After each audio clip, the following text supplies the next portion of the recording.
drugs, or ideas, what you consume influences who you become. On the Mind and Matter podcast, we learn together from the best scientists and thinkers alive today about how your mind-body reacts to what you feed it. Before starting Mind and Matter, I spent 10 years in academia doing scientific research. I got a PhD in neuroscience where I focused on neuroendocrinology and the neurobiology of behavior, and before that, I specialized in molecular, developmental, and evolutionary genetics. I use my scientific background to help parse and translate the information that guests share on the podcast. In addition to the podcast, I write long-form written content inspired by the show where I integrate what I've learned across episodes. I also have a free weekly newsletter where I provide you with upcoming guests, share links, and provide commentary on scientific studies and research that I'm reading, and more. Visit mindandmatter.substack.com to find all of my content. You are about to listen to the full episode, but there will be 1 to 2 short ads immediately following this before the conversation. If you would like to hear ad-free episodes and get early access before they release more widely, become a paid subscriber at the Mind and Matter Substack at mindandmatter.substack.com. Becoming a paid subscriber is a way to directly support my efforts, allowing me to make more episodes and higher quality episodes, and also helping to free up my time so that I can spend more of it on doing research and synthesizing results from the podcast and from the literature so that I can do more things like writing on the Substack, putting more content into the newsletter, and getting these things out more frequently. So if you want to support the show and get ad-free episodes, go to mindandmatter.substack.com. If you like to read like I do, then you should check out the ReadWise app. It's totally free to download, and if you go through the link in the episode description or on my support page, you can get a free 60-day trial for zero cost. ReadWise is a really cool app that allows you to import digital highlights from over 30 different platforms such as Kindle, iBooks, PDFs, and more. It makes it really easy for you to review and find and share excerpts and quotes from whatever it is that you're reading, whether it's PDFs of scientific papers or books that you're reading on your Kindle, and you can even save and use highlights from physical books. I read a lot of physical books before bed, for example, or when I'm traveling, and the ReadWise app actually integrates with the camera on your phone so that you can take a photo of a page that you're reading, highlight a specific chunk of text from that page, and export it to the app so that you can reference it or find it or share it later. They even allow you to export really cool looking graphics of some of the highlights that you have in the books or the papers you're reading so that you can share them in an engaging way. So check out the ReadWise app today if you are a reader and you like to reference and organize what you read. Go through the link in the episode description or on my support page or in my free weekly newsletter at mindandmatter.substack.com and try the ReadWise app 60 days free today. Visit mindandmatter.substack.com to find all of my content. Hope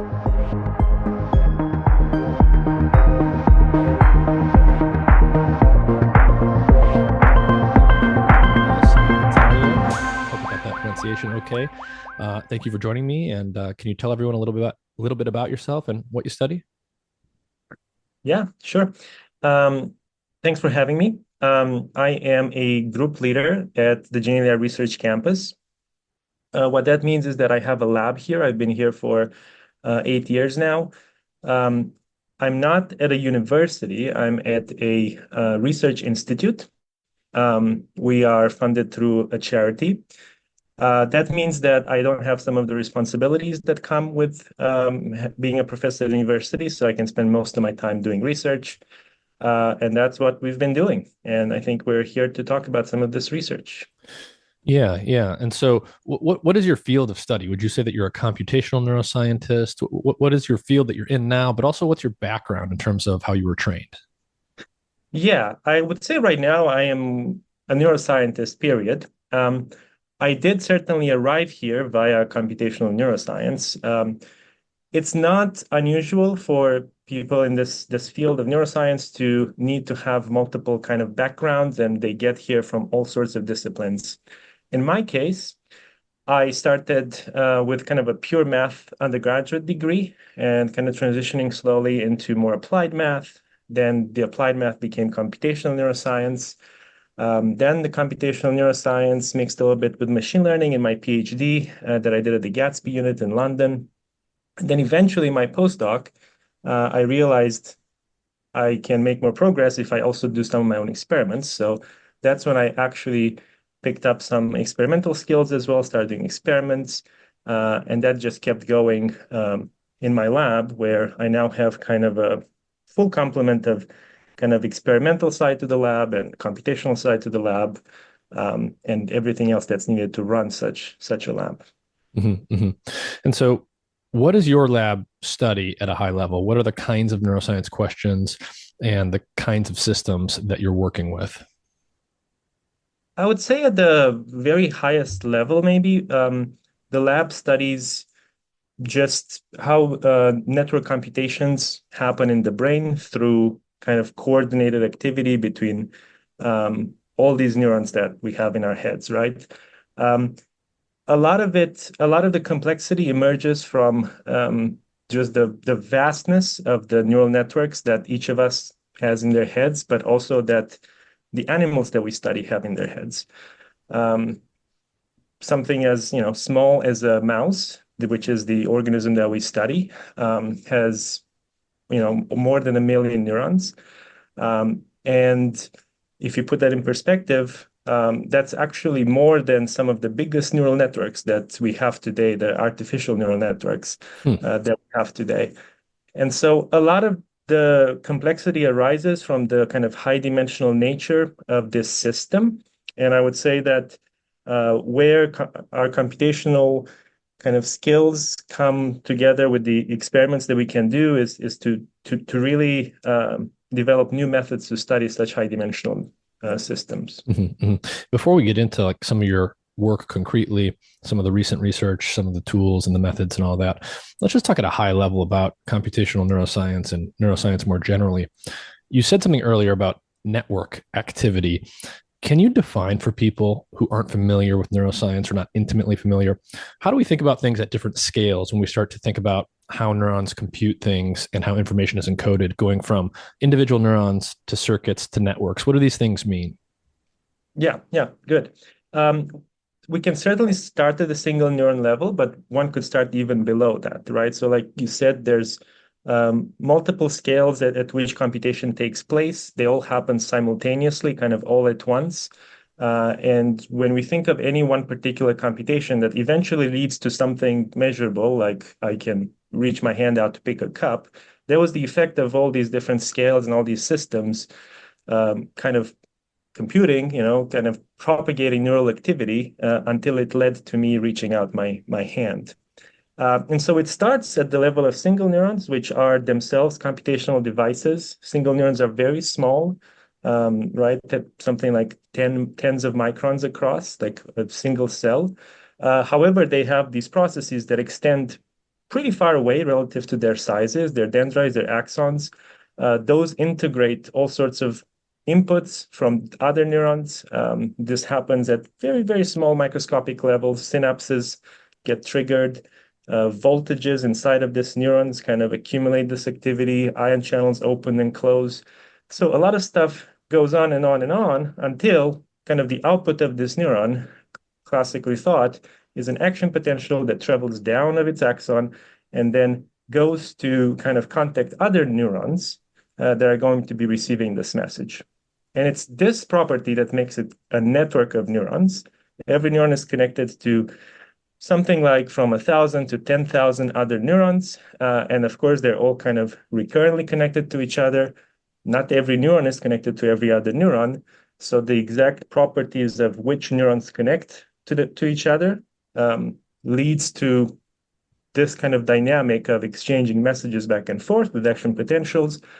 This kind of dynamic through the particular structure of those connections leads to a computation and leads to this final outcome that is, me reaching out my hand to pick up a cup. Hmm, hmm. And yeah, I want to talk about the question of computation at multiple levels. We're just starting very basically. Like when we say computation, what exactly do we mean in biological systems? Whether we're talking about the single neuron level or the circuit level or the network level, most people have an intuition for what a computation is. You can have a handheld calculator in your hand or your smartphone and all of these computer devices that we've made. But when we think about biological systems, do we mean that they are literally computing things, or is this just kind of like a metaphor? That's a good question. I think we can avoid, there's a whole, kind of debate about, is the brain a computer? Is it like a calculator? Uh, I don't think that's necessarily the right kind of debate. I think one way to think about it is actually not unique to the brain. It's the same for a lot of physical systems that we make models of these systems. The models of these systems describe their behavior, to as good of a level as we understand it. And then we can make models of neurons as computational systems. Such a model would, for example, some of the simplest models are just a neuron as a perceptron. It's a great simplification, but we can imagine a single neuron gets 1,000 different inputs that arrive at different synapses with different weights. Those get kind of summed up, and the neuron outputs the weighted sum of those inputs. The model is clearly a computation. It's something I can write down and simulate in the computer. Whether the neuron behaves closely to this model is something that we now have to test, right, experimentally. We test experimentally. Such tests people have run before. In some cases, this can be a good approximation, can be a good model. In other cases, it turns out you have to model some more because, individual synapses might actually, for example, be on similar branches of the neuron, and they might have like a subunit of computation happening over there. And it's only the results of this subcomputation that get kind of transmitted forward, and the neuron as a whole integrates all of that. So I would say the kinds of models that we make of neurons and of networks of neurons are very much kind of computing things. They have inputs and outputs. They transform a set of inputs to a set of outputs. Whether or not the neurons and the networks actually do that is on the experimental neuroscience to prove or to disprove. Mm-hmm, mm-hmm. So maybe we can just at a very simple level, we can model neurons and networks. We can say, okay, we've created this toy model. It's a computer-inspired model. Some calculation is happening, like say something is being summed together. So if I think of like a handheld calculator, it's built electronically such that if a certain pattern is inputted, a certain output is reliably given. So if it's some sequence of digits and then the plus signal and then some sequence of digits, it will reliably add those things together and have a defined output. And at least some of the time, neurons tend to behave in that way. Just generally speaking, you can model them as something like a computational device.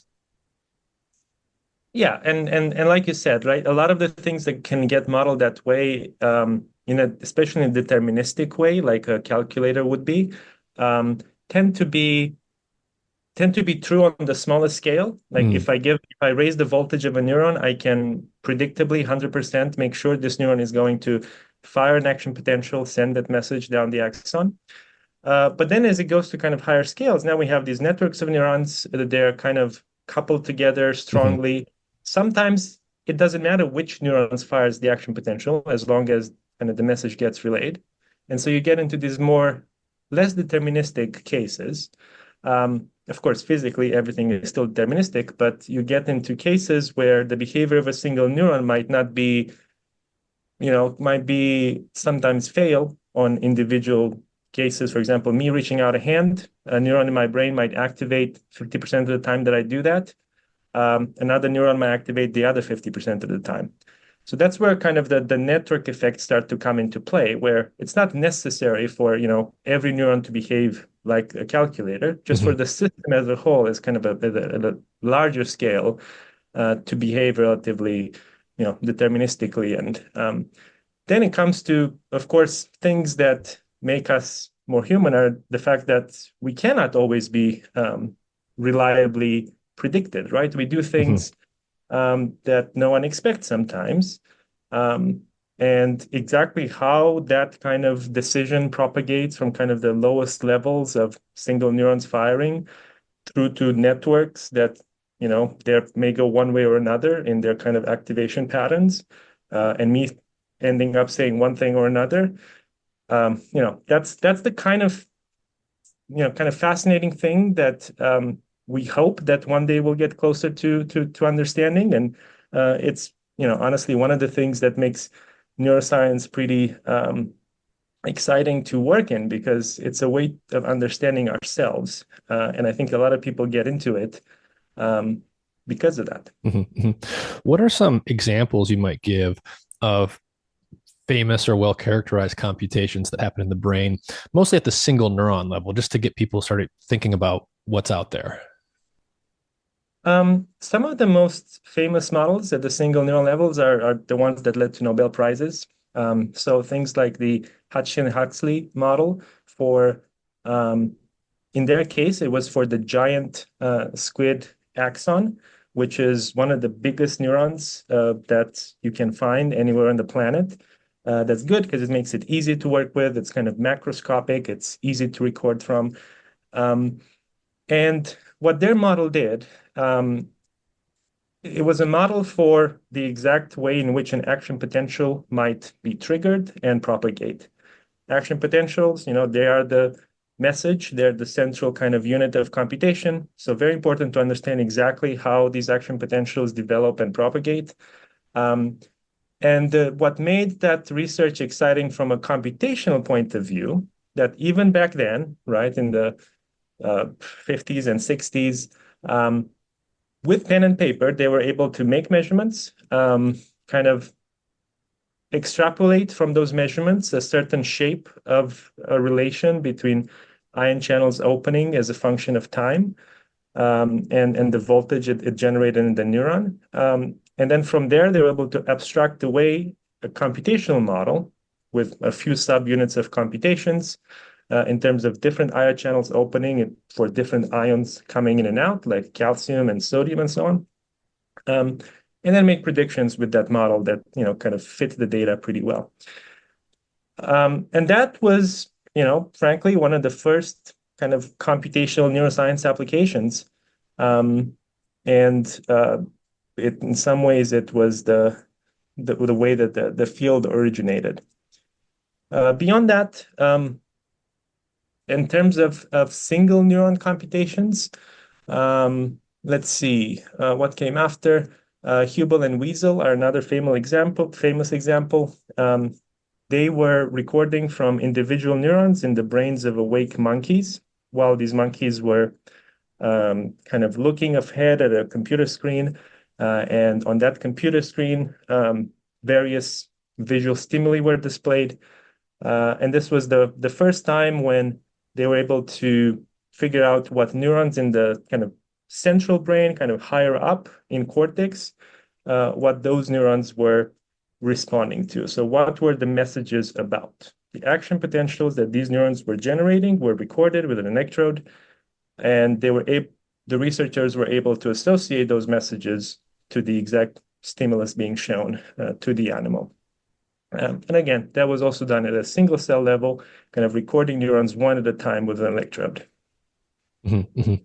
And earlier, you said something, implicit in what you said was that this is a mistake that a lot of people make, especially early in their education, is that computations don't start at the neural level. They actually start lower than that. This is not necessarily going to be the focus of our discussion, but can you give people just a basic sense for computations that happen within cells? Yeah, let me think of a good example of that. So a lot of neurons, especially the ones in layered structures, such as cortex or hippocampus, that means it's got multiple layers. There will be neurons that have a soma kind of in the deep layers, and they'll have an apical dendrite that extends all throughout these layers. And that makes the neuron kind of, the soma is the place where we usually look at for computations because that's where the action potential originates. But then there's the whole kind of shape of this neuron with all its dendrites and the exact way in which these extend out. That is a computational device as well. You can get connections onto this neuron that are formed, let's say, in layer 1 at the very top.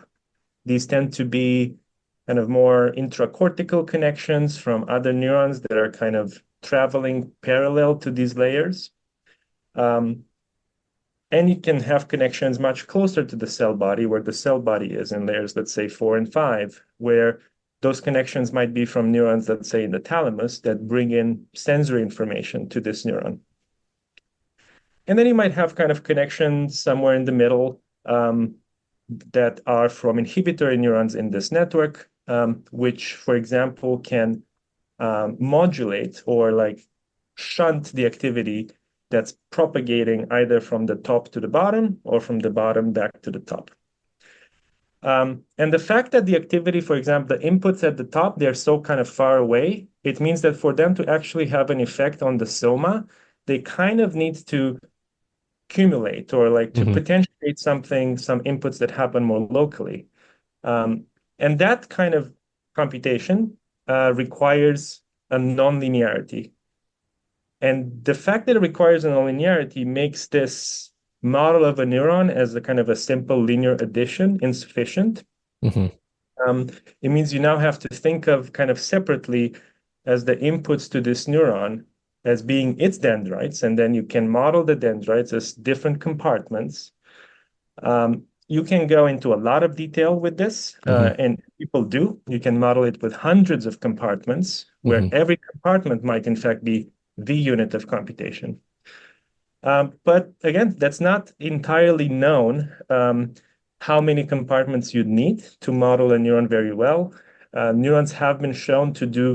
Single neurons have been shown to do nonlinear computations, such as the XOR problem. That's a famous nonlinear one that a perceptron cannot do. Turns out a neuron can do that. So basically, every neuron, one neuron is one cell with one nucleus, and at any given instantaneous moment, it can send itself out only one action potential at a time, but they tend to have very elaborate physical structures, elaborate morphologies.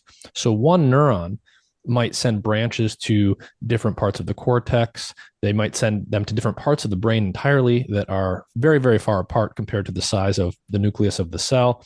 And all of these different branches can basically take in separate inputs, have different sensitivities, different levels of information weight that they contribute to the whole cell itself. And so there's all these like little sub computations happening in different physical parts of a cell that one way or another need to get integrated before the computation at the level of that neuron kind of happens. Absolutely, yes. And a good way to think about it is that the output tends to be fairly homogeneous, goes down the axon. It's the action potential. It regenerates down the axon. Even when the axon branches out, it goes to kind of all places, then it's pretty similar. The input is where different parts of the cell can behave differently. On the output, it tends to behave similarly. So even at the level of one neuron, thinking about one neuron at a time in the brain, it's unfortunately not as simple as a simple calculator doing simple additions. There's a lot of complexity happening within that one cell before we even sort of scale this up to thinking about large populations of neurons. Yes, that will be correct. The exact level to which that complexity comes into play is something we don't know yet, but we know that it's not as simple as a single unit of computation. And so as we scale up our thinking to the level of the whole brain, ultimately in the organism, but just populations, large numbers of neurons in the brain and some chunk of the brain or something, what starts to change or become different in terms of what we have to think about and how the systems level effects and the dynamics are just going to start to behave differently than the single neuron level? Yeah. So there's a few different levels before we get we get there, right? So we can kind of build up. So if we start from a single neuron, it might be embedded in a local network. This local network could be made, let's say it's a neuron in cortex. This local network will comprise kind of a small area around this neuron going up and down what we'll call a cortical column. A cortical column basically goes down through the layers of cortex, layer 1 through layer 6. Maybe, we can define it spatially in its 2D extent. We can define it as maybe 1 by 1 millimeters or a little bit below that. It tends to be a region of space where neurons are kind of highly interconnected to each other. And this pattern of connectivity tends to be repeated throughout, let's say, the entire cortex with a few modifications between different brain areas. This is basic. As soon as we put a neuron into this local context, which is still local, we're still not talking about brain-wide computation. It's still very local. Um, the network dynamics complexity starts to come into effect. And that is given by the fact that, let's see, if I have two neurons, I can only connect them in a few different ways, right? I can have one neuron excite the other one, and the other one could excite back or not. If I have three neurons, I might have a few more patterns of, which ones excite each other. As we start thinking of the actual number of neurons just in these local networks, which is on the order of 100,000 or something like that, probably even more. And you're speaking about the rodent brain? At this point, as far as we can tell, cortical networks have this property across at least mammalian organisms, right? Which have cortex. The kind of very high interconnectivity at the local level is the case across mammalian species. I see. So even though the size of the brain varies considerably, when you get down to certain scales, the brains of different species can start to look at least approximately like one another in terms of their density and their overall connectivity patterns, even though at a different scale things start to look very different. Absolutely. And you'd have a difficult time distinguishing them if you got two pieces of different brains. The main way to distinguish them would be by thickness. If you got something that's very thick, like several millimeters, then you'd know that it's several centimeters, then you know that it's a primate brain or maybe a human brain. In a mouse brain, this thickness goes up to about 1 millimeter. As far as the density of connections, though, that is quite similar in the sense that in local circuits, there is very high connectivity. This leads to this combinatorial complexity problem that I was trying to kind of illustrate by going at more and more neurons, right? The more neurons you have, the more combinatorially many patterns of connectivity you can have between these neurons. And if we don't know these patterns of connectivity, which we almost never do, it becomes very difficult to even predict how a network of these neurons will respond to its inputs. Because while we may be able to control the inputs, let's say if there's like sensory inputs, just show an image, show a movie to an animal, we cannot really control what happens as soon as one neuron starts to excite another, and that excites another, and excites another, and you start having all this reverberation of activity in the circuit. It can lead to outcomes that appear non-deterministic because we're getting close to something that people call chaotic behavior. We're getting close to this chaotic regime where just slight differences in initial conditions can quickly diverge and lead to kind of different outcomes in the computation. And when we start thinking at larger scales about systems and multiple circuits, populations of neurons, how do you guys start to approach this in the lab experimentally? Where are we at today in terms of technology, tools, and measurements for how many neurons that can be recorded and what the population size actually is that can be studied in something like a mouse? Yeah. So that's where my lab and others, we've been kind of putting our effort and energies into trying to record as many units of these systems. And it is at this kind of medium scale where everything is connected to everything, where we can start to record at this point from tens of thousands, almost 100,000 neurons at the same time. There are trade-offs that we make in order to be able to record activity at these kinds of scales. Firstly, this is a lot up until not too long ago, 10, 15, 20 years ago, it was still common to lower single electrodes into the brain, record neurons one at a time. That was very kind of an arduous task. It was like a whole PhD of 7, 8 years just to put the data set together of a few hundred neurons, which then was like exploited and analyzed, very in depth for many, many more years after that. Nowadays, we have several techniques that allow us to record neurons more efficiently. Maybe I can start with the one that is a more natural successor to like the single electrode recordings. And these are high channel density probes. They're essentially still electrodes. They're kind of these long probes, except that you don't just get one channel of recording on them. You can get up to a few thousand channels, in fact. One of the most well-known examples, that it's not the only one, but it's called the NeuroPixels probe. It's been developed over the past 10 years. We're now up to kind of better versions. There's been NeuroPixels 2. There's been NeuroPixels Ultra. Just last week, the NHP, non-human primate version of this probe was published. And these probes have really allowed people to record not one neuron at a time, but now something like, let's say, 500 neurons at a time. And then there's a different set of techniques that arose from kind of a separate, more, I guess, physicsy field, which are based around imaging. So instead of lowering electrodes into the brain, instead we put a big microscope above an animal.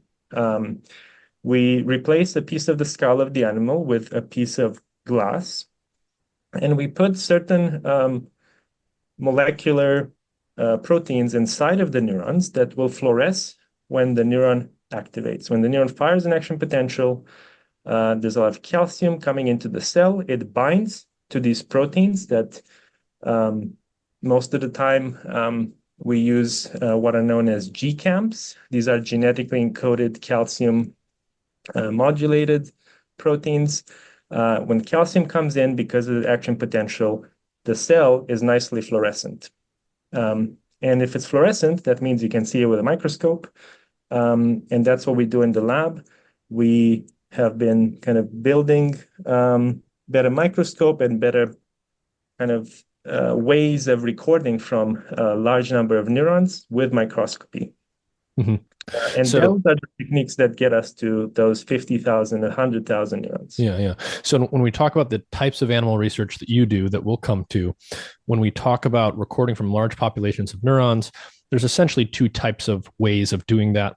One is to stick a whole set of tiny, tiny, thin little electrodes into the brain. These are like tiny little thin wires. Each wire can have multiple channels on it. And each of those channels can pick up a signal from one neuron that you can isolate. But because you have many of these electrodes on the little implant that you put in an animal's brain, you can record from hundreds or even thousands of neurons potentially at a time. So you've got action potentials that you can record from a bunch of different neurons in some little chunk of the brain. And then there's this other technique, which is a microscope-based technique that combines, it's basically like the things from physics coming together with things from molecular genetics, where the optical capabilities to point a microscope at a brain and record the image were developed together with techniques that allow you guys to engineer cells, neurons, to literally light up, and then you can see them, literally watch them with a microscope. And so these two techniques are now at a place, and they both have, pros and cons in different ways, but we've got two different potential ways to record from thousands or even tens of thousands of neurons at a time, meaning that we're talking about individual neurons. We're not talking about like an fMRI signal that smears everything together, correct? Correct. Yeah. And let me tell you, that's making projects much faster. It's making our ability to reason about this processes, the computations and the behaviors much faster. We don't need to wait for, many years to collect a data set. We can go into the lab, collect the data set already with thousands of neurons, kind of analyze it, and then come back the next day and based on what we analyze, just kind of set up a new experiment and collect a new data set. It's really been empowering, a lot more people to do these kinds of experiments too. Yeah. And one of those is myself, because I have a computational background. When I was, doing my PhD, I never thought that I would work in a wet lab at all, until it was made sufficiently easy and approachable that even, someone with a computational background like myself imagined themselves doing it.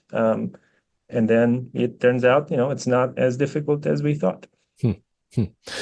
One thing I want to touch on before we get into some other stuff is when you start to think about it, if you're recording from 1,000 neurons or 10,000 neurons or whatever, the brain is ultimately an organ with millions of neurons, many, many millions if it's a primate or a human brain.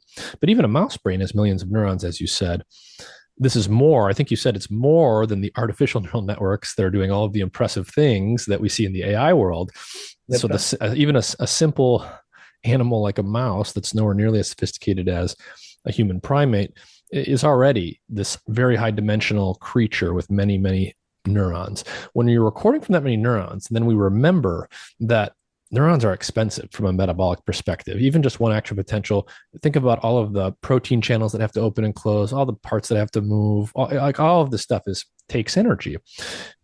When I'm trying to anticipate some of the more computational questions we'll get to, but when you're recording from this many neurons and starting to think about how the brain encodes information, how do you have to anchor that in thinking about metabolism and efficiency from like literally an ATP perspective? Yeah, no, that's definitely a good approach to come at this problem. And it turns out it's one of what I would call kind of several lines of computational thinking that has moved us over the years. And this goes back to maybe as far back as the 90s or something like that, when a lot of kind of what we think of as the biggest computational theories arose. What you're describing, or the way that people thought to put that into a model is to think along the lines of how can I achieve a given computation? So I can write down a computation. I want to achieve this with the smallest number of spikes. So by minimizing the total number of spikes across the network that I'm going to generate in order to produce this computation. Then turns out that is a constraint that we put on a problem. And those kinds of constraints can kind of limit the space of possible solutions to the problem. And it's one line of modeling to create models of this sort that have these kinds of constraints, efficiency constraints, and then see how well they match things that we see in the brain. This has taken a lot of different forms. I mean, just, the efficient coding hypothesis is kind of its main kind of umbrella. It can apply pretty well, and there's been some good predictions made at the level of, for example, sensors in our retina. Turns out, those operate in a pretty efficient way, and they tend to align with the predictions of efficient coding theory. They can also align, the model can work also pretty well in species that are pretty small, something like a fly or, in that region, an insect, right? And an animal that still has to do pretty complicated things like, fly around the world without bumping into things and avoiding predators and all sorts of things like that. But it has like now it has a very limited kind of computational budget because it has relatively small number, it's still like 100,000, small number of neurons, a very limited budget energy-wise. There, the models can still apply pretty well. Now you come to something like the human brain, Mm-hmm. and all of a sudden, those efficiency constraints start to kind of not apply as much anymore. Meaning the predictions of those types of models don't do as well. They don't do as well, and they can only go so far. Mm-hmm. Because it turns out that this is a constraint. Efficiency is a constraint. You cannot let the constraint limit the kinds of things you might do. What I mean by that is bigger brains, especially in humans, they have to solve these kinds of complicated problems that we are not even sure how you would solve them at the level of a neural network. And so kind of driving that by a constraint that you put on the brain isn't a good way of finding out what the problems are, or like finding out what does this network compute. Yes, maybe, it's not going to go way out of its budget of ATP in order to do that.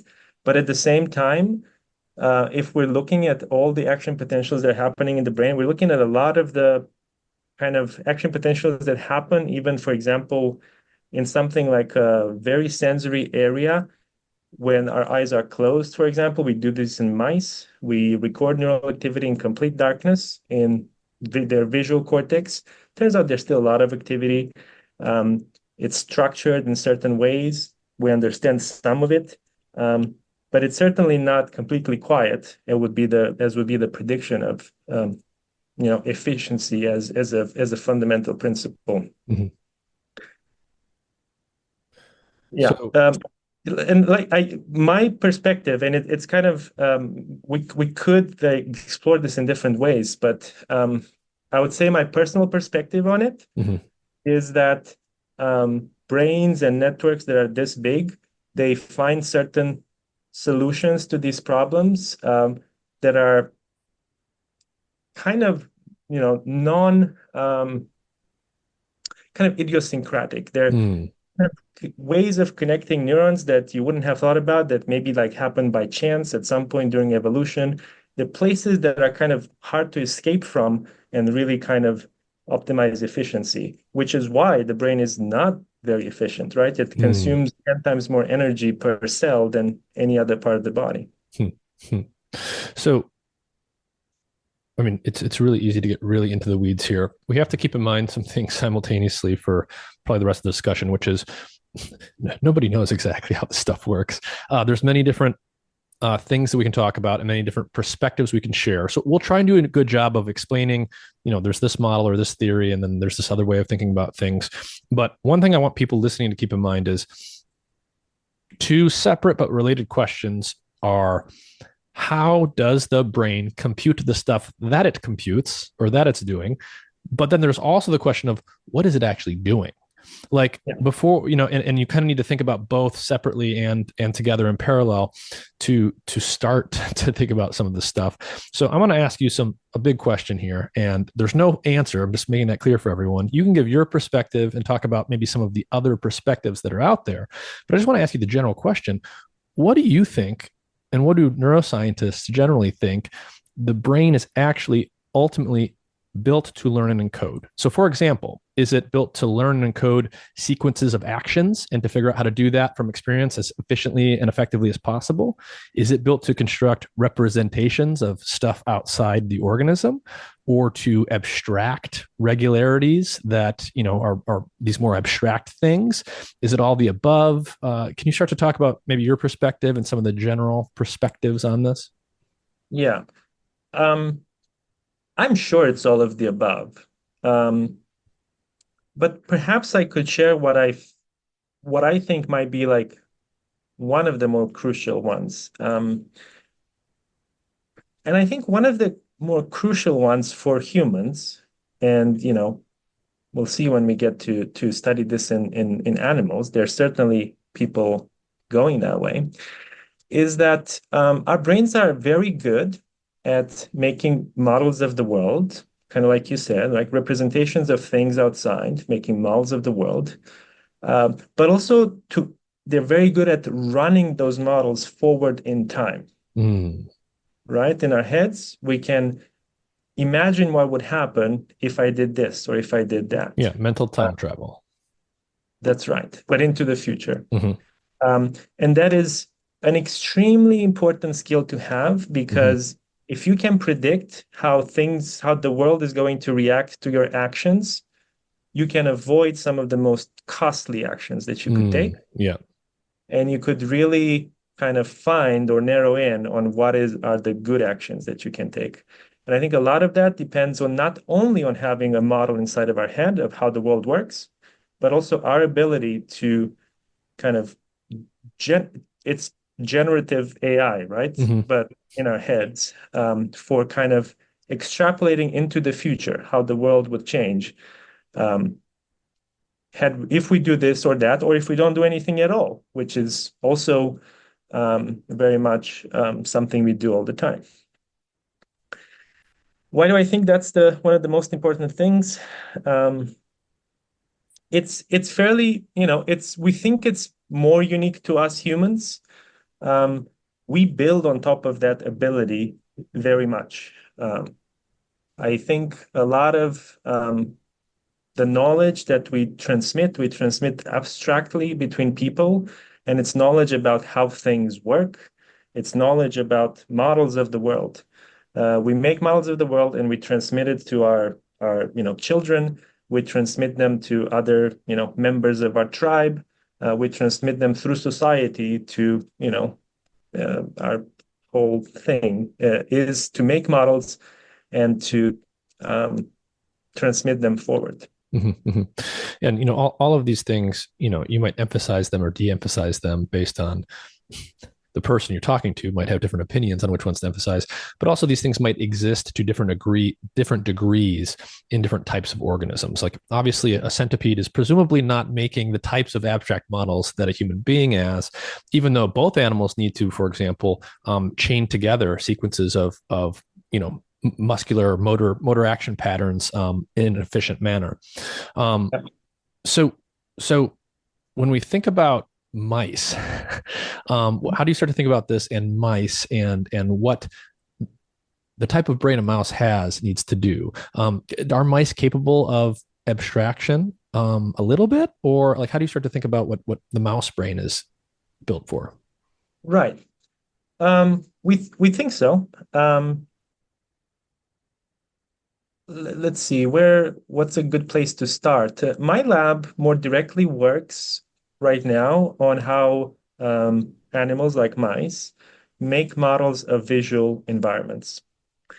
So not necessarily how they, extrapolate models in their head. That's, I think, seems something a little more uniquely human, although we have seen it in other people's work, for example, in areas like the hippocampus, where we see replayed patterns of activity that correspond to the intention that an animal like a rat or a mouse has of where to go forward. And that's pretty exciting research because it's very similar to the kind of generative properties that we think are useful for simulating the environment. Mm-hmm. We work on the part of like how do we assimilate properties of the environment. A lot of that has to do with forming memories of one kind or another. In our case, because we're more of a visual systems lab, we look at how these visual memories are being formed. And it turns out there are certain parts of the visual system that develop representations of the world, develop these visual memories as an animal experiences it and becomes very familiar with it over time. We know they're new because they're not there, kind of on the first day of training. We don't have these very selective neurons that respond based on the visual environment that the mouse is in. These get developed over days. And we find that animals can use these representations to respond, well, to drive their behavior, first of all. So being visually familiar with certain environments allows them to afterwards quickly learn which one is going to provide the reward for them. Reward training, kind of reinforcement learning, is something that a lot of animal labs do in order to get animals to produce an outcome of a computation. But then we also find that these representations kind of develop by themselves as animals just kind of explore these worlds that we create for them, rather than them needing the animals to kind of forage for rewards. The foraging part isn't necessary in order to build an internal model of the world. And yes, we find neurons that seem to behave like that in the mouse brain. And so we're kind of, we just had a paper published about that, and we're continuing that work going forward. Mm-hmm, mm-hmm. When we start to think about the population activity of neurons, how large number of neurons behave and what these patterns do and how they encode information and stuff. So one thing to talk about maybe is the general rhythm or pattern that the population has. How does one neuron in the population behave with respect to other neurons in the population? This is where we start to talk about things like the correlations between neurons. And when you get into the weeds here, this has different implications for how information can be encoded by neurons. But trying to tie this to something that people might have some familiarity with, people might have an intuition that, for example, when you go under anesthesia or you go into non-REM sleep, you're unconscious. So there's sort of less going on in terms of conscious experience. The neurons in that state tend to have a pretty rhythmic and correlated pattern of activity. And you see something very different when an animal's awake, and especially when it's awake and it's like focused and thinking about stuff. Yeah. With respect to populations and the correlations between neurons, how do we start to think about the correlations they exhibit and how that relates to things like the robustness or efficiency of encoding and attention, and just how different types of information encoding might be allowed or disallowed with these different types of correlation patterns? Yeah, let me start actually with the example that you gave, because I think it nicely brings in together two ideas we discussed, the sleeping or anesthesia example. Turns out, yes, it's oscillatory activity during sleep a majority of the time, except for REM sleep. But that's actually a lot of action potentials. It's not a fundamentally reduced state where the brain is trying to conserve energy or minimize action potentials. It's still more or less the same energy budget when we're sleeping, and like technically not doing anything with our brains. So it's just a patterning difference. It is definitely a patterning difference. The exact role of sleep, as is not well understood. Whether it has something to do with kind of cleaning out your brain and clearing bad stuff or things of that sort. But we do know something very interesting during sleep, and that is that we dream. And dreams are kind of the fundamental generative models in our brains being played forward. They very much depend on the experiences we're internalizing, right, over the course of the day. Sometimes over many, many years, we can dream of things that happened a very long time ago. So dreams are a great example of something that happens during sleep with patterns of activity that sometimes can look like the ones during wakefulness, sometimes they do not. Now, you pointed it out as an example of kind of network dynamics operating differently. And that's perhaps one of the, I would say, most clear differences that we can study and think about in terms of network dynamics, because it's so very clear that under anesthesia especially, and under certain forms of like very deep sleep, neurons are very much coordinated. They might fire a lot of action potentials in a burst, then quiet, then burst, then quiet. These are what people call up and down states. There are models of up and down states. We built a model when I was just kind of starting out in my neuroscience career. We built a model of that. There's other models of how up and down states might be produced. It can be a shift, for example, in the amount of inhibition that a network has to play with. We think that more inhibition kind of stabilized regime prevents some of this kind of runaway excitation that leads to these bursty population events.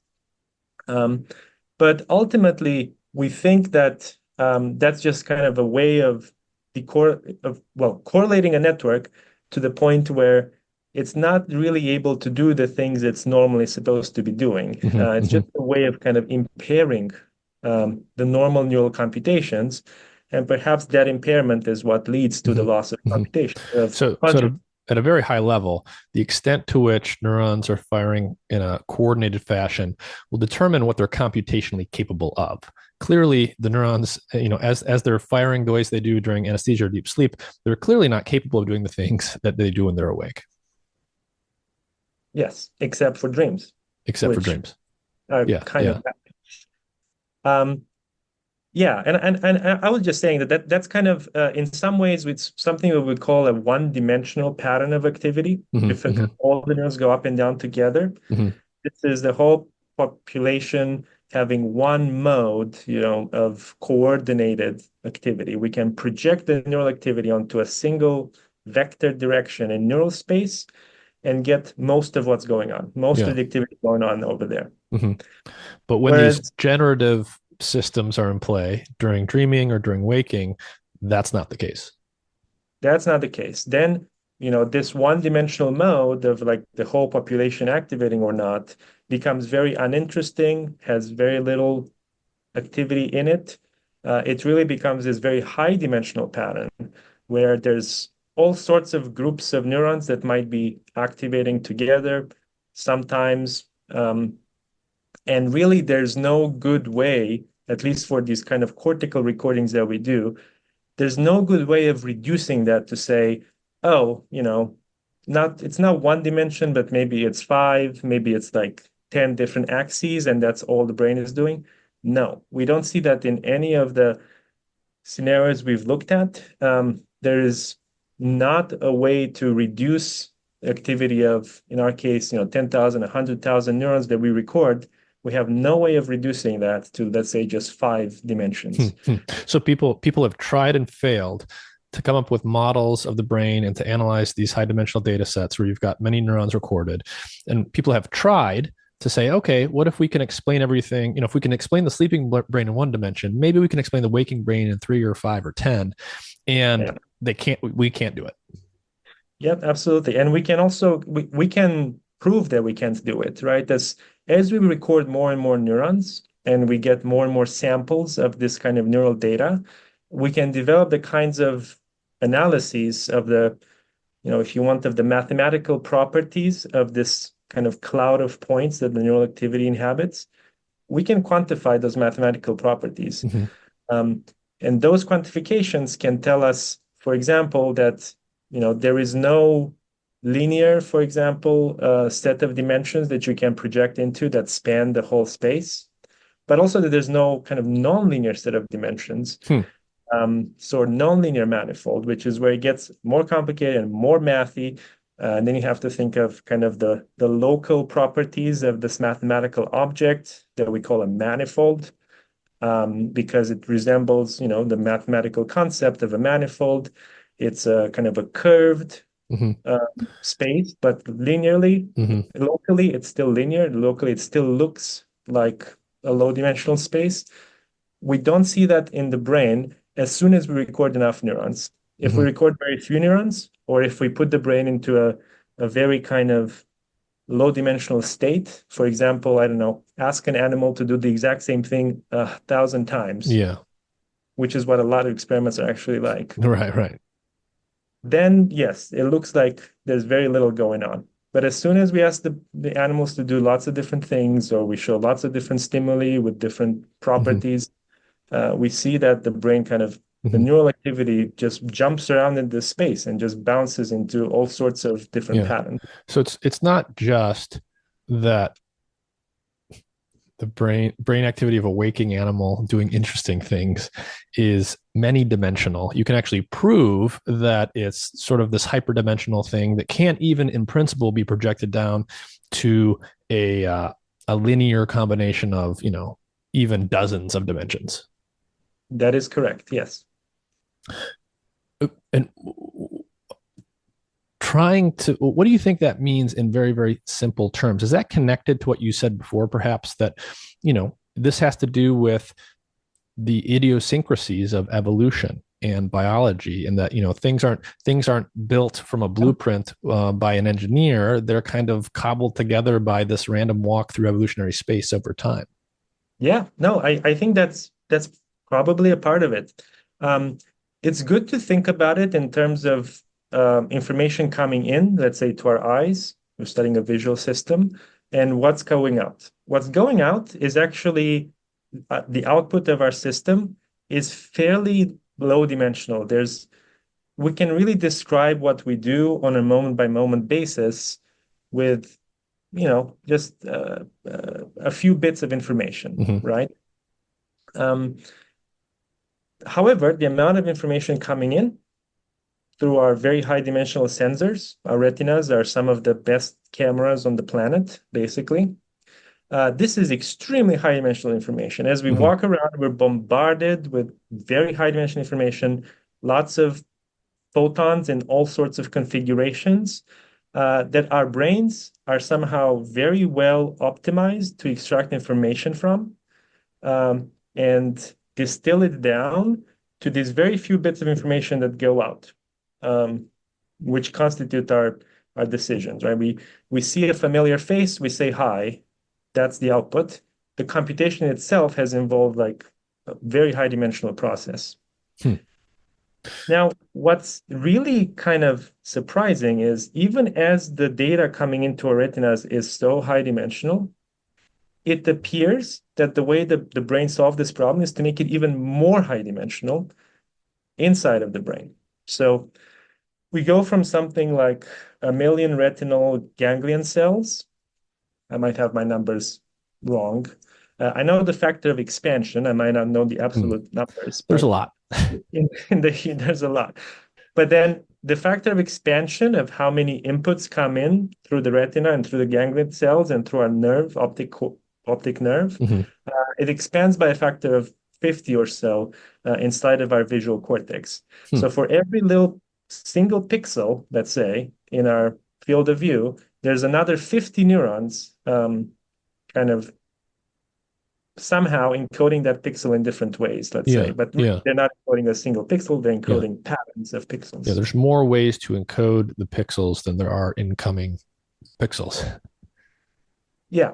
And so that's right. Another way to say like dimensionality gets expanded before ultimately it has to collapse because our actions ultimately are relatively low dimension.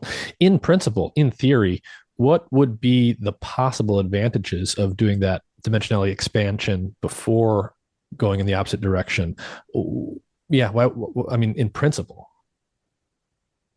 So, I mean, there is an empirical answer to this, which is that when we try to design artificial neural systems, right, artificial neural networks, this kind of expansionality is beneficial, and these systems work better the more neurons they have to work with. So that's just we know that's true from that perspective. So we know it's true even if we can't really explain why.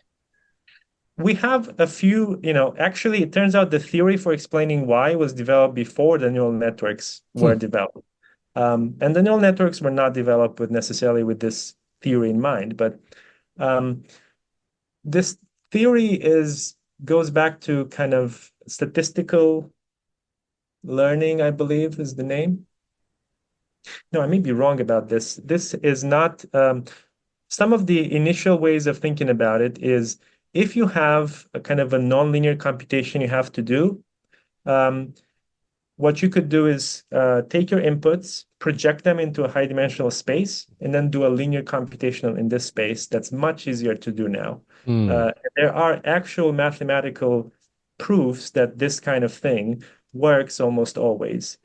Some of those proofs are related to neural networks that say a neural network with an intermediate width that can go very large as infinite can do any computation.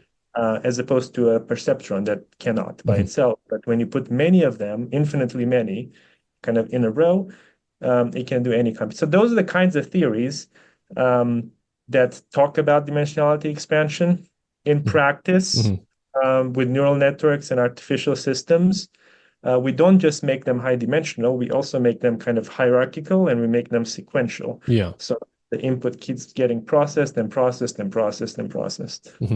So basically the idea here, the simple idea here is that if you do this dimensionality expansion, it can make computations easier to perform, and then you can project them down into a lower dimensionality and then execute ultimately a motor action. Correct, yes. That is the idea that has mathematical support. I would say artificial neural networks both validate that in the sense that they do expand the input into a higher dimensional space, but in some ways they also invalidate that because they also require kind of many repetitions of this computation to happen. I don't see that as much in the human brain. If you look at the human brain or any mammalian brain, some of the early visual cortical areas are very large. So we've got what's known as V1, the primary visual cortex, and V2, these alone take up, depends how you define it, but by some definitions, you could say they in the human brain, they take up something like a third of all the visual processing areas. In something like the mouse brain, they take up more than half easily. Um, so then there's a lot of these higher order computations are actually happening in smaller and smaller and smaller brain areas, Right, right, right. may also correspond to the to kind of the space contracting that way. Hmm. So let's start. Well, actually, let's go to one more place before we talk about some of your recent experimental results to set this up. So there's a notion you see this both in the machine learning and AI world. So people may have heard this in some context, even if they're not researchers in this area themselves. But it's the notion of supervised versus unsupervised learning. Let's just start with a basic definition of those two things. Yes.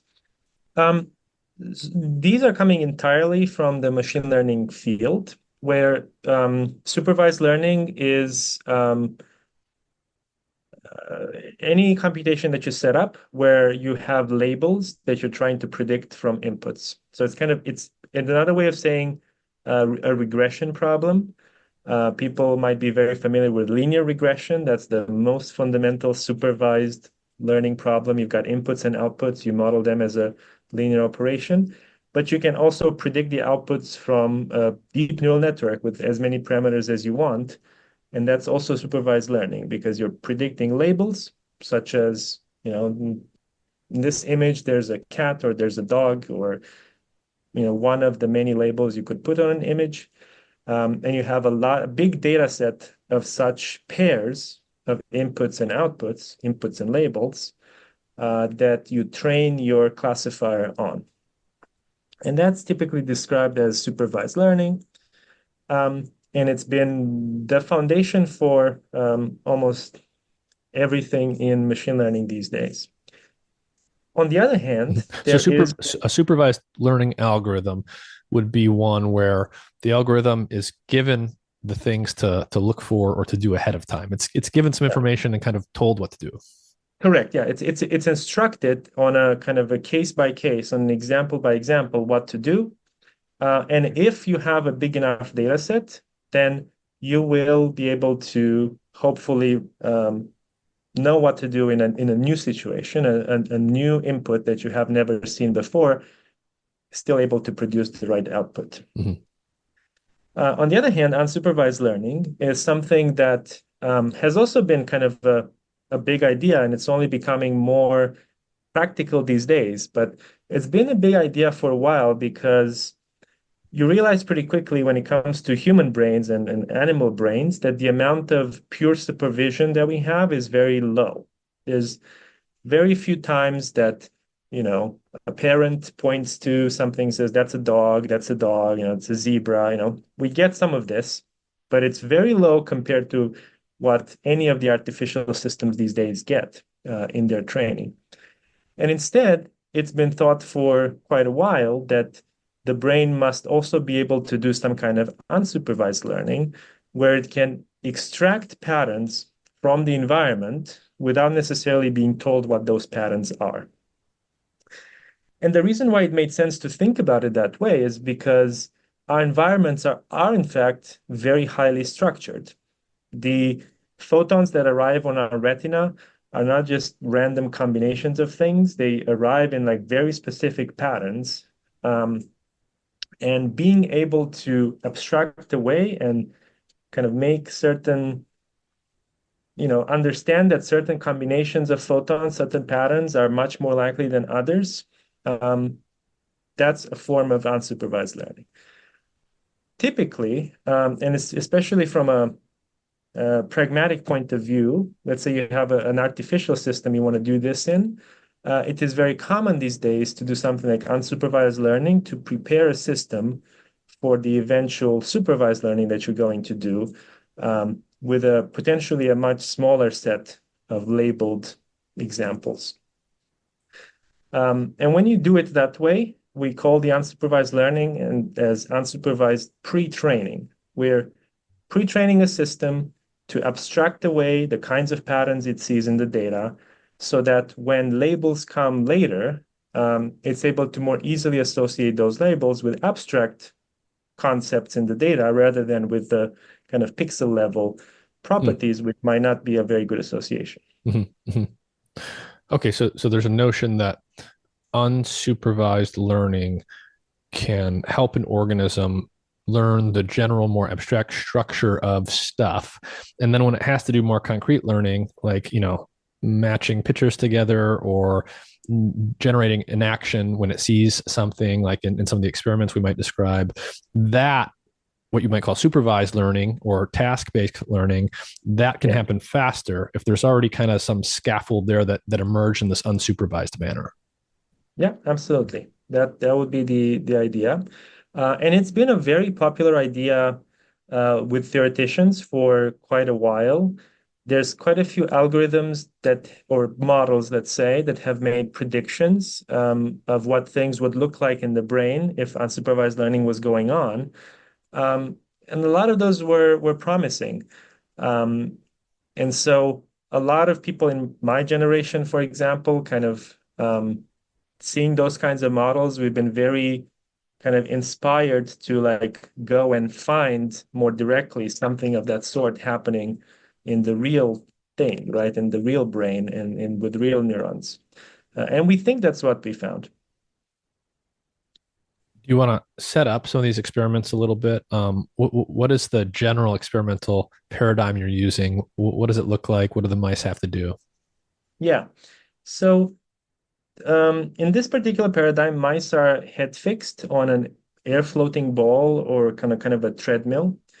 Turns out mice are very good runners. Just for the same reason that hamsters have, kind of naturally run on hamster wheels. Just about all rodents, they just kind of like to run on wheels. So we had fixed them on wheels. We have them run. And then we pick up that signal that, the spinning of the wheel, and we couple it to a virtual reality setup, which consists of monitors arranged around the mouse.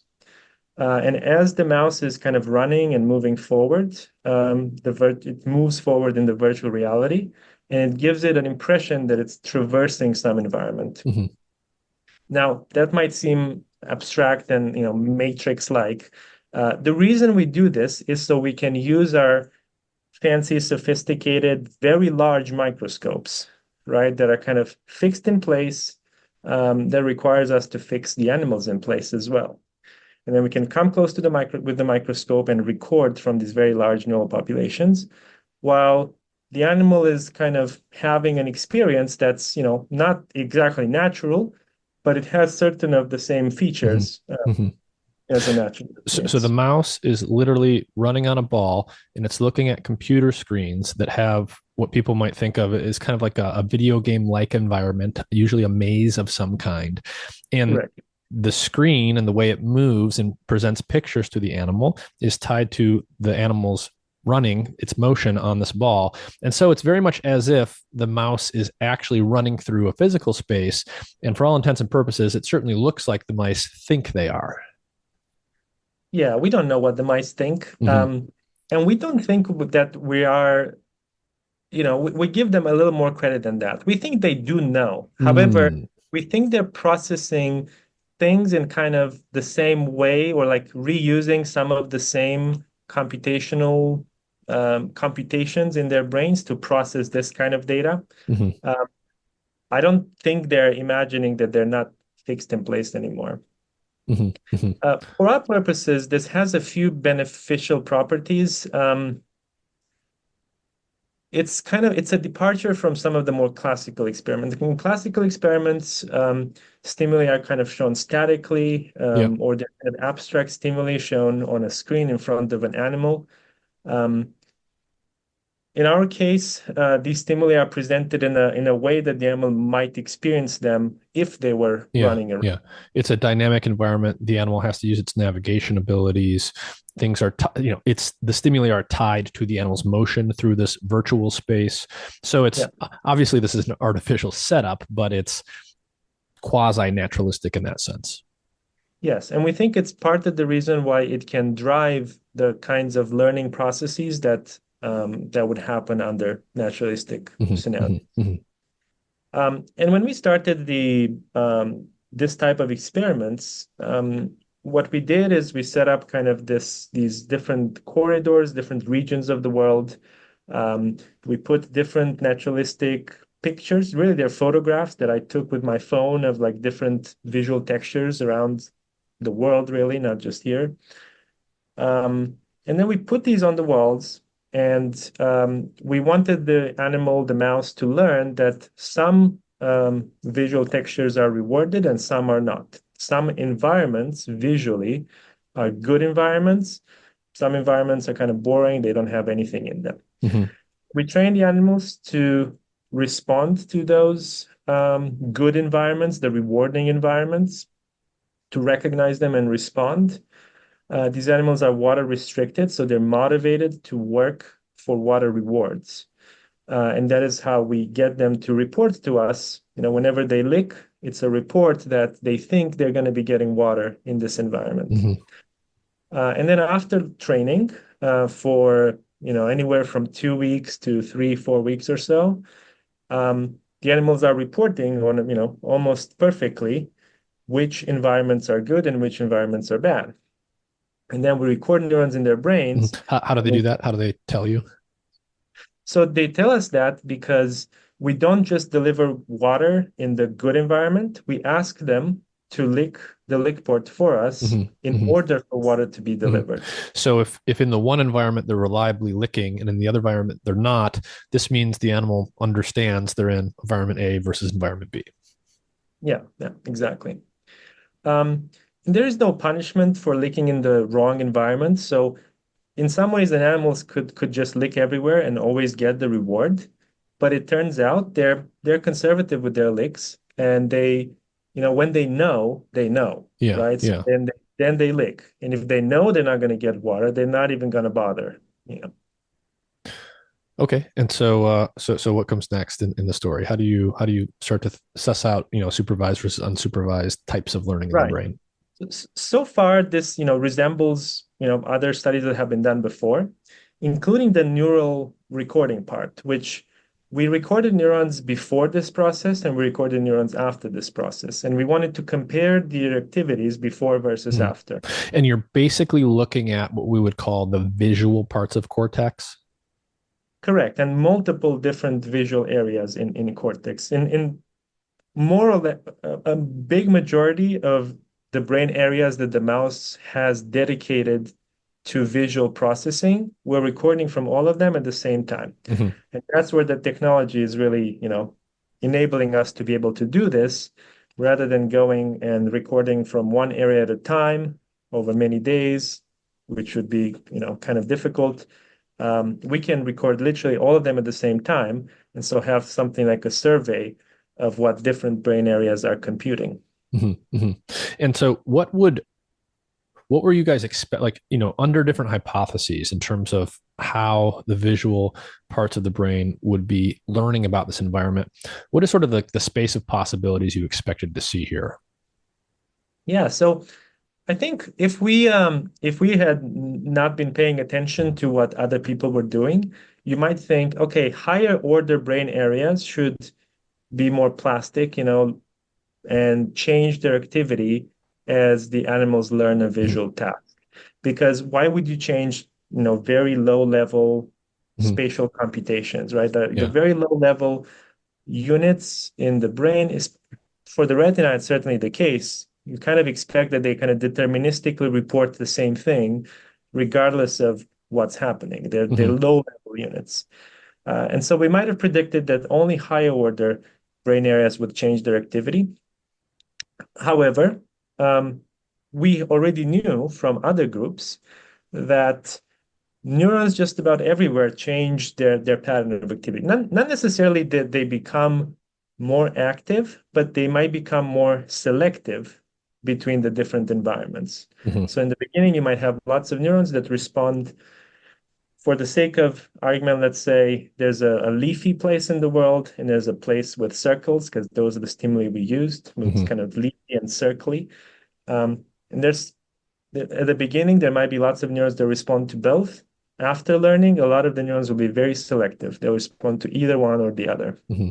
So this increase in selectivity sometimes associated with increases in firing rate, is something that had been reported all across the kind of the visual areas, including at the lowest level of the hierarchy. And so we need to expect that. It looked like that in our data too, as far as increases of discriminate. The neurons are able to discriminate the stimuli better. But we also found one brain area where this increase was highest. And that's kind of where we focused our analysis a little bit more. That was indeed a higher order visual area. Now, I should say that what I've described so far has been kind of how we did actually do the project. We didn't, plan out exactly where we would go from here. We just kind of got to this place. We had all the data. We were trying to think through the data, this kind of massive data set, what could it possibly mean? Until we actually realized there's another crucial experiment we could do that would test whether or not these neurons are changing their properties because the mouse is learning a task or because the mouse is just by itself internalizing a model of the world. Mm-hmm. And that's what we call unsupervised learning in this case, where we went ahead with a new cohort of animals that were not water restricted. We took advantage of the fact that, like I said, mice like to naturally run. They'll mm-hmm. just run mm-hmm. forward if you leave them there. So they explored these worlds for also something like 2 weeks, uninterrupted, mm-hmm. well, not uninterrupted, an hour a day or two. But there's nothing for them to really learn in the sense of there's no task to do, there's no reward to get. They're behaving, they're moving through the same environment, just like the other mice that wanted to sort of get to the end to get the water, but they had no such thing to learn. Yeah, they had no motivation other than their internal motivation of kind of running forward and exploring, and perhaps paying attention to what's on the walls. And we think they were paying attention to what's on the walls for kind of two different reasons. The first reason is that when we look at their neurons went through exactly the same modifications that the neurons in the task animals went through. So the supervised animals and the unsupervised animals, the neural activity changed in almost the same way. There's a few exceptions. There's one exception to that, but as far as like the system as a whole goes, the tuning properties of the neurons changed almost exactly the same way. And there's a second reason why we think they're internalizing a model of the world, is that if you take these animals that are just experiencing the world by themselves, and then you ask them to do the same task that the supervised animals were doing, now these animals can do that task much faster. In fact, many of them can do that task on the first day, which when it comes to animal training is pretty fast. How does that compare to the animals that had to learn right away? Most of the animals that had to learn right away took about a week or so to learn the task. Mm-hmm. Now, but I'm saying that fast, and I think people might have an experience of this because, for example, when I try to train my cat to do things, mm-hmm. That can take a very long time and a lot of repetitions of the same thing, or training a dog to do certain things. It takes a while, right? So these mice were actually learning in 1 day, which for animal training, I'm saying is really fast. Mm-hmm. Okay. And so the basic idea here is when an animal has an experience with an environment, when it's already familiar with the environment, it's easier for it to learn new things in that environment.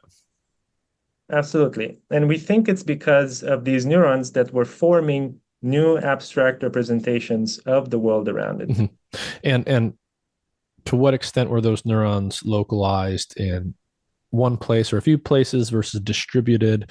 What can you say about that? Yeah, so that's interesting because there was one set of brain areas that we call the more medial regions. They overlap to some extent with an area called the retrosplenial cortex. It's a part of the navigation system at least in rodents. It's connected to the hippocampus and other navigation systems. That's the area where we saw entirely new neurons with visual properties develop. Hmm. So there were very few neurons that even responded to images before. But after this unsupervised learning, we saw like a large population emerge that actually had visual response properties. Now, this was restricted to this particular set of medial regions. But it wasn't the only change that happened in the system. There were also changes that happened in the primary visual cortex, in other high order visual areas. It's just that these areas already had neurons tuned to stimuli before, that were selective to stimuli before, especially primary visual cortex responds strongly to visual stimuli. It's just that the patterns of responses, the tuning changed. And the tuning changed in kind of a gradual way towards a place where when an animal was experiencing the same kind of repetitive corridor for many, many days, it would start to essentially develop an entirely new dimension of neural space just for that corridor. So like the same way we're talking before that, neural computations are extremely high dimensional. It turns out that over time, things that repeat a lot, things that we might form into visual memories, kind of start to stick out from the cloud and develop their own dimension that's orthogonal to all the other dimensions that existed there before. And so this process is kind of, it's more one of changing the angle of a population vector rather than introducing a whole new set of neurons like what we saw in the medial areas. And what might the behavioral advantages be of that type of operation? It's intuitively, you might think, okay, so the brain is sort of making it easier to pick out this thing that you're very familiar with and therefore probably have to interact with more or something like that. Yeah. I think the gradual nature of the process, where it actually took kind of a couple of weeks for this dimension to kind of really stick out and be completely separated, it's the gradual nature of the process that gives us the insight here. Because in the beginning, let's say animals run through this kind of leafy corridors, there's leaves on the walls. If we put them into another corridor that also has leaves, but kind of in different places, it looks the same kind of abstractly, but it's a different location, let's say in this forest. Then they still respond in that environment as if they think that there should be reward in there. Like they respond in a similar way. And that we think is arising from the similarity of visual representations, right? So as you're forming a memory of a place visually, you might be forming, some abstract, leafy places are all good. They all give me rewards. So whenever I see a leafy place I should lick, I'm going to get reward. But then with time, as you start seeing the same place so many times, it gets kind of seared into your brain, right? It's this, and I think it's an experience a lot of us have when we recognize something that we've seen a lot. Just kind of see a pattern and we know we've seen this before, right? That is called visual recognition memory. Yes. As visual recognition memory develops, it develops for very specific exemplars. It develops for specific instances of the world, not for like the general concept, not just for leafy places in general that are good. This particular leafy place where, there's a tree to the left and a tree to the right and some, bush in front, this place, this is what's good. And that requires a very specific memory for that particular pattern. And we think this dimension kind of sticking out of the cloud is an instantiation of that memory being formed and being very specific to that place. Yeah, it's a way to make a place stick out because it's important because, you get water there or something good or something like that. Yeah, and you've seen it so many times that you can recognize like very small details and know if a small detail has changed. Yeah, and presumably the memory of that location is much higher resolution than other locations. Yep. Exactly, it's a high resolution, version of it inside of your internal model. And when we talked about supervised versus unsupervised learning, I was starting to think like, Okay, obviously we can discriminate between supervised and unsupervised when you guys create a whole situation where you introduce the labels or the conditions for the reward. Like it is supervised in that sense. But actually, when you step back and think about it, especially when you think about it for simpler and simpler organisms, in what sense do they ever get like something supervised? Like almost everything in their life is going to be a form of unsupervised learning. Is that reasonable to think about? It gets almost everything in their life will be a form. Yeah. In what sense is there supervised learning for like a fruit fly in the real Yeah. world? So I think that that's where we bring in something, called reinforcement learning, right? Mm-hmm. Which is it's often being distinguished from these two. Um, Reinforcement learning is more about, getting reward, getting good outcomes for actions that you take. Mm-hmm. Um, it's kind of more inherently of a kind of a low dimensional computation because you only get so few rewards in the lifetime. But then if you have a good algorithm, you can kind of figure out what led to that good reward, Yeah. what sequence of actions led to that good reward, how does that relate to the sensory environment. Mm-hmm. Um, And and people I give suppose it a different name.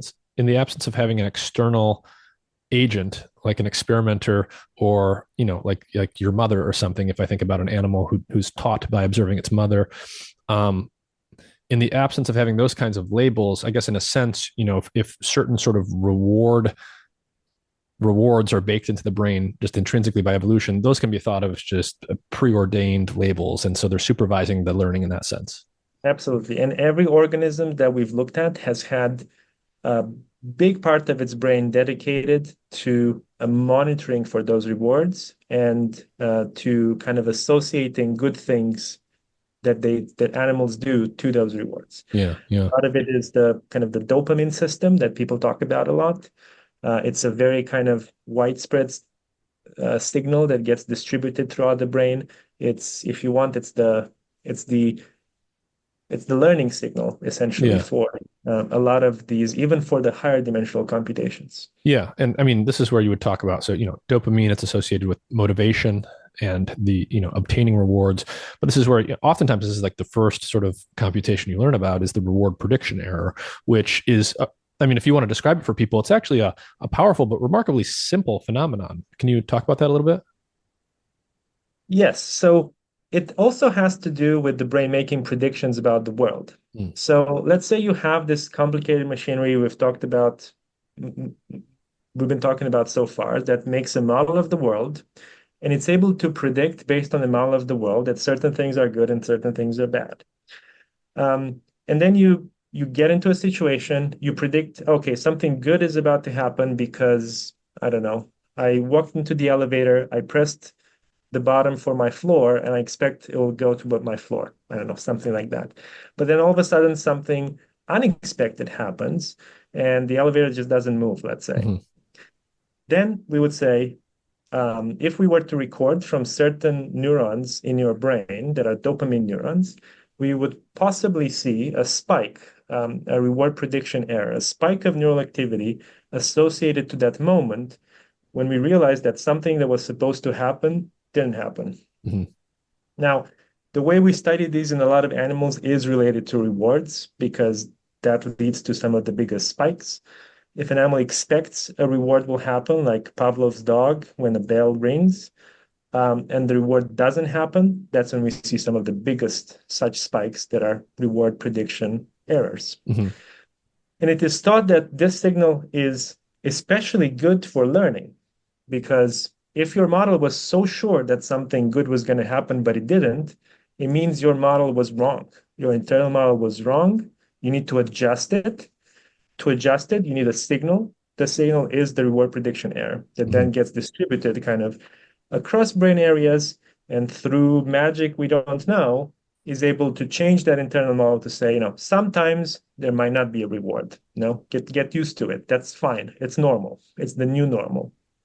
There's some kind of comparison going on between, you've got a model because you're like, I have an expectation of what things should look like in the world, and then they don't look that way, so the expectation is violated. It's some kind of like subtraction like operation. Yeah, and that happens in advance, right? The model predicting reward is something that is a recognition of a situation where if you just do this or if you just do that, you might be able to, get a candy bar or the machine, right? Hmm. Um, and then it's when it that has already been distilled into the expectation something good is going to happen. If it doesn't, candy bar does not come out, we have a reward prediction error. We have to go back in time, figure out what parts of the prediction were wrong. Hmm. Was it, this is not actually maybe a machine dispensing candy bars, or maybe I didn't put in the right amount of money, or maybe it's out of candy bars and for this particular thing I usually get. So we have to still figure out which of those parts of the model was wrong and then correct accordingly.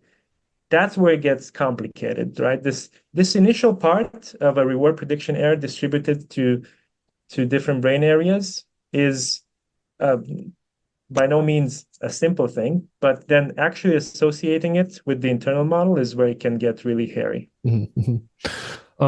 In the little bit of time that we have remaining, I just want to ask you some general questions to get your perspective as a neuroscientist and as a computational guy on things like the large language models and the AI systems we build in the digital artifacts that humans have invented. High level, just your general take on this stuff. When you look at the large language models that are out there, people are using ChatGPT every day and all of the other LLMs that are out there. They can obviously do very impressive things. But to what extent are they, how would I even say it? To what extent are they actually reasoning, or do you think that they're implementing the types of algorithms that biological systems like brains are doing? Can you just kind of compare and contrast, or maybe tell us if you think is there something sort of fundamental that we think brains are doing that the LLMs are not, or vice versa? Yeah, I mean that there's all sorts of things to talk about there. Um, I can give you more of my perspective on it rather than reflecting a more general perspective. I think the Mm-hmm. more general perspective in neuroscience, right, is that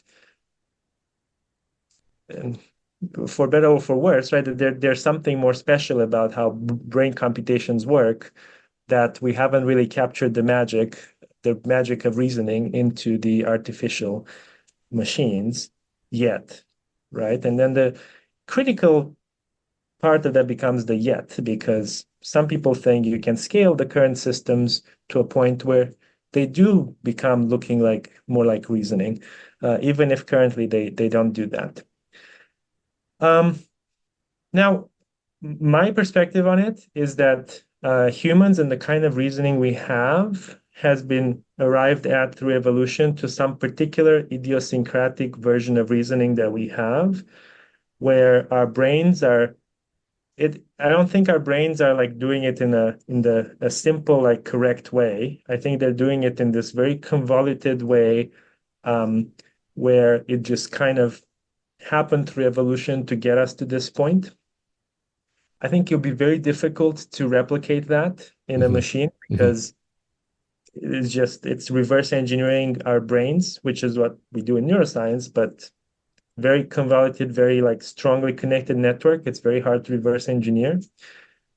But that doesn't necessarily mean that whatever version of reasoning an artificial system gets to isn't reasoning. It Mm-hmm. just might be a different version of reasoning. It might Right. not be what we do. But as far as like outcomes go, we can still argue whether the outcomes are, the responses that LLMs give us are good or bad. And Mm-hmm. that's really most of what we argue about, right? Is the response is good or bad. Now, I think one part of that, though, that I think ties more closely to my research that I think is interesting to mention is that the way LLMs are trained is technically something people might call self-supervised learning, um, in the sense that LLMs are not, well, they're trained in multiple stages. The main stage, the more like self-supervised stage, is the one that takes the longest.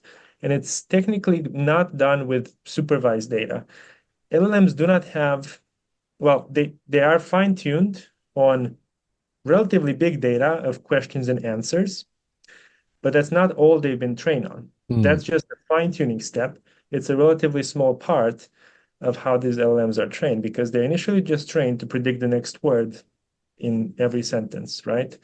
And that is what we would call a self-supervised training because we can just give it books and websites and emails and everything, and we don't need to label it Yeah. specifically to say, this is a particular form of communication, or uh, it can just learn by predicting the next token, the next word in the sentence. Yeah. And the reason why that's neither supervised nor unsupervised is we don't give it specific labels, but it makes its own labels in a sense. Mhm. It's still using the same kind of supervised learning algorithms, the deep neural networks that take an input and produce an output, but it's making its own labels of what is it going to predict. It's making its own task of predicting this next word. And that's where I think a lot of the kind of frustration with LLMs comes in because um, in principle, predicting the next word, if you can do it really, really well, can be a mechanism to generate entirely long sentences.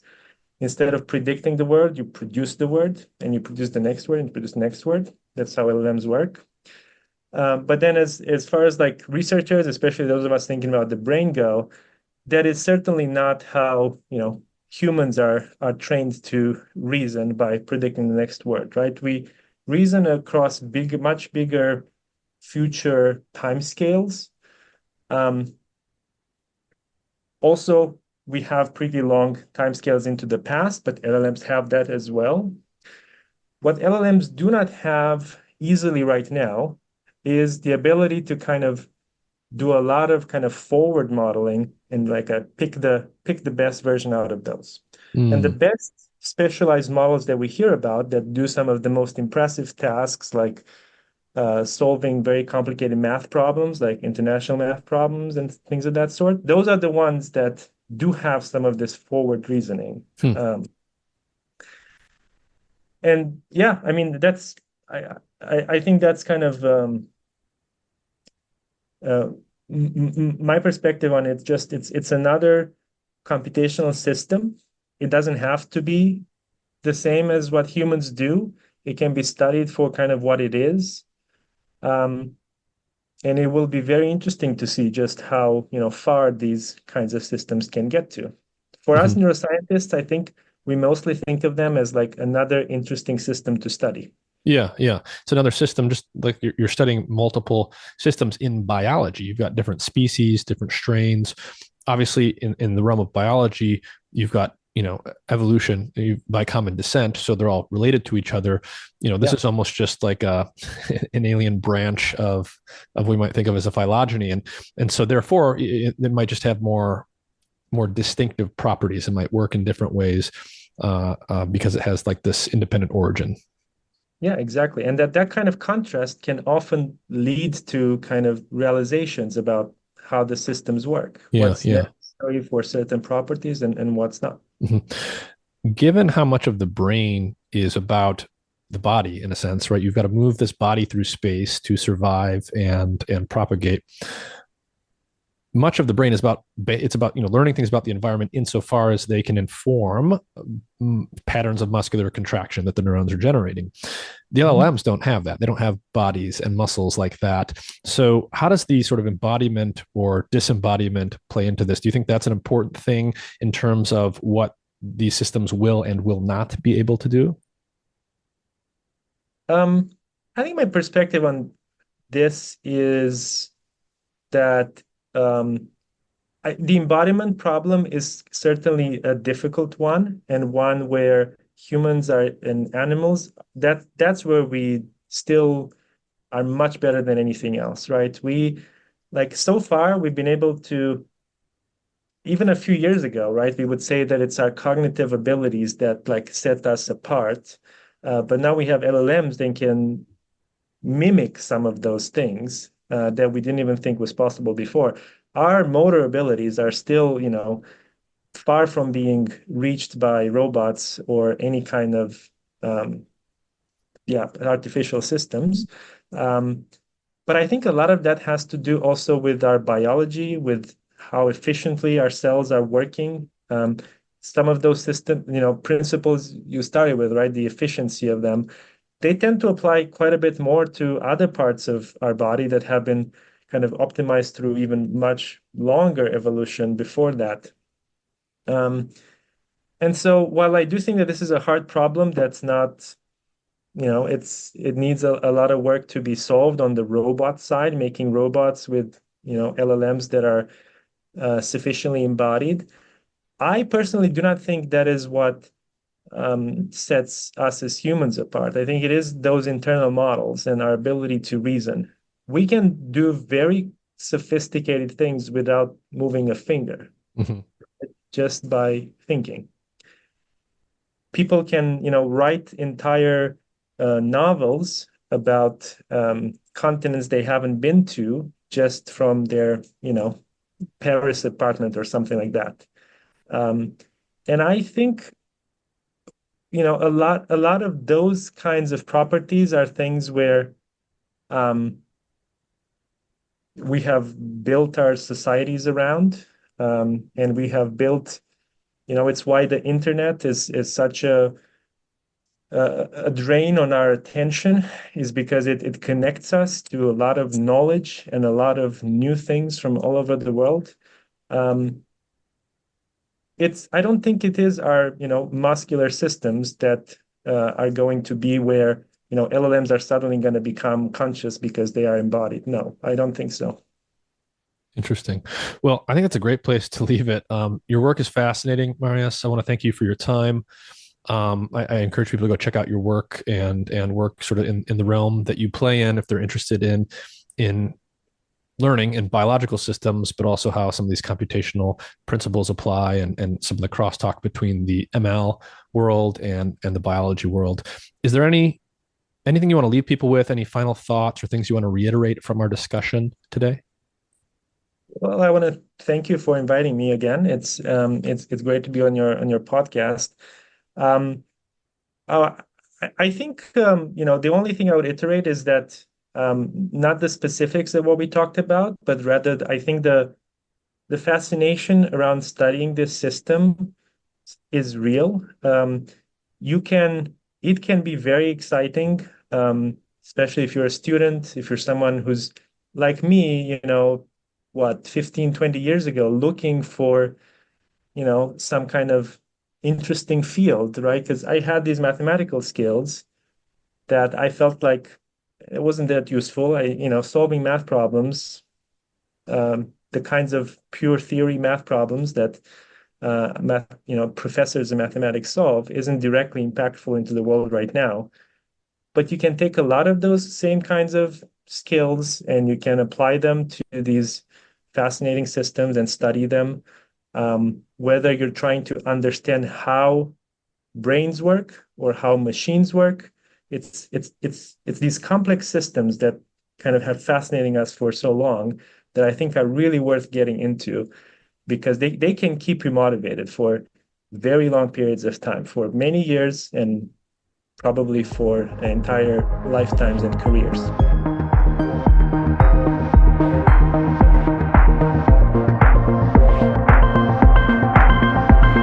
Visit mindandmatter.substack.com to find all of my content. Hey everyone, I want to take just a minute to tell you about a really cool health monitoring device I've been using called Lumen. It's a handheld, pocket-sized device with a sleek design. The Lumen device measures CO2 levels in your breath, which allows their technology to determine the extent to which your body is burning fats versus carbohydrates. Lumen helps improve your metabolic flexibility, your body's efficiency in shifting between using fats and carbs for energy. I use this device in the morning or before bed or after meals or after workouts to track my metabolism. With just a couple weeks of use, I learned a lot about which foods were causing my body to burn mostly fat, mostly carbs, or both, as well as how long I needed to fast and how hard I needed to exercise to promote fat burning. Being able to track whether your body is burning fat versus carbs will help you figure out how your body responds to your lifestyle and whether or not your weight loss and fitness strategies are actually working. Lumen is great for anyone looking to optimize their health for either weight loss or athletic performance. Their easy-to-use app allows you to track your results together with what you're eating and how you're exercising, and it syncs with other devices like the Apple Watch. Click the link in the episode description to learn more and use the code MINDMATTER, MINDMATTER, to get 10% off your Lumen device today. That's on top of the site-wide sale they are currently running, and the Lumen device is eligible to be paid for with FSA and HSA health accounts. Check out the link in the episode description for more info.